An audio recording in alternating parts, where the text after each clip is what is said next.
As I mentioned in the video about checking Drupal's requirements, you need 3 systems installed on your computer in order to run Drupal. Let's take another look at that.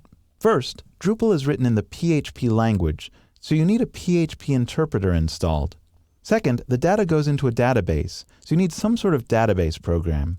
The one that's most commonly used with Drupal is called MySQL. Third, Drupal creates pages which you'll need to deliver over the web, so you'll need a web server. Most commonly, that's Apache. These 3 pieces taken together, Apache, MySQL, and PHP, are very common online, so much so that they're usually referred to as an AMP stack. When you add Drupal to that, that becomes a DAMP stack. You can cobble together those bits yourself, but the easiest way to do it is by downloading them all in one package. When I recorded Drupal 6 Essential Training in 2008, the 2 best AMP stacks were MAMP for Mac OS X and WAMP for Windows. You can still get those by going to mamp.info for the Mac one and wampserver.com for the Windows one.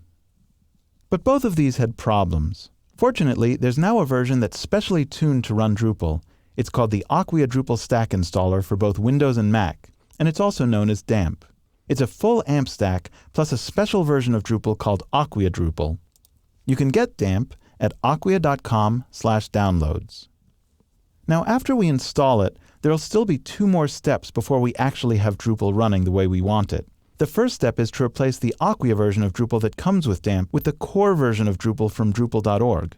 You'll learn how to do that in the video about importing core Drupal into DAMP. Then the last step will be to run Drupal's own installer, which you'll learn in the video on running Drupal's installer on top of DAMP.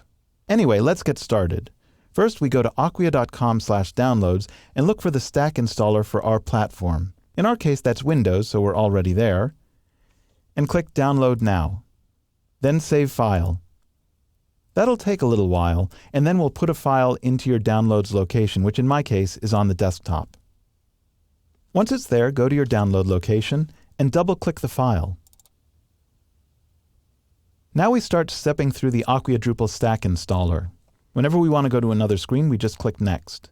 I'm going to install all of the things it suggests. If you have any questions about this and want to learn more, go to the acquia.com site, which will give you a lot more information. But I'm going to click Next.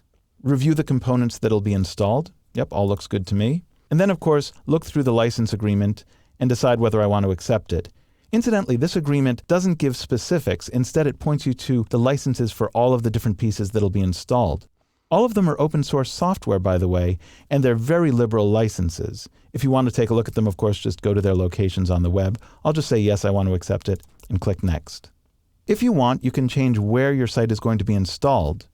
I'm actually going to leave it where it is because I'm actually going to be replacing the Acquia Drupal site that it installs with core Drupal.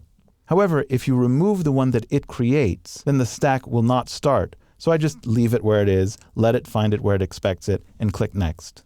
You have the option of changing the ports that go to Apache, that's the web server, remember, and MySQL, which is the database program. The only reason you do this is if you want to change the URL so it doesn't have this :8082 after it. You do that by changing the number to 80. That's only possible in the Windows version of the stack, by the way. The Mac version doesn't let you do that. It doesn't matter much to me, and I want these instructions to be the same for both Mac and Windows, so I'll just click Next. Finally, we're to enter the username and password and other information for the first site we're going to create.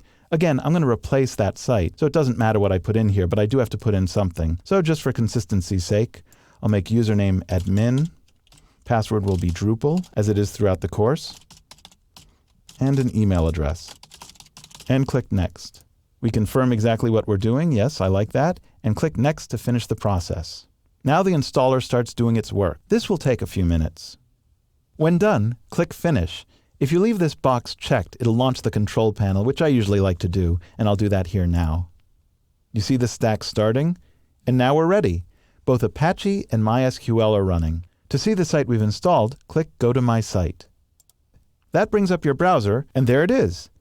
Now we have Acquia Drupal set up and ready to use, but we're not going to leave it there because in this course we're concerned about the basic version of Drupal, which as I said is called core Drupal. I'll show you how to import core Drupal into the Acquia DAMP stack in the next video.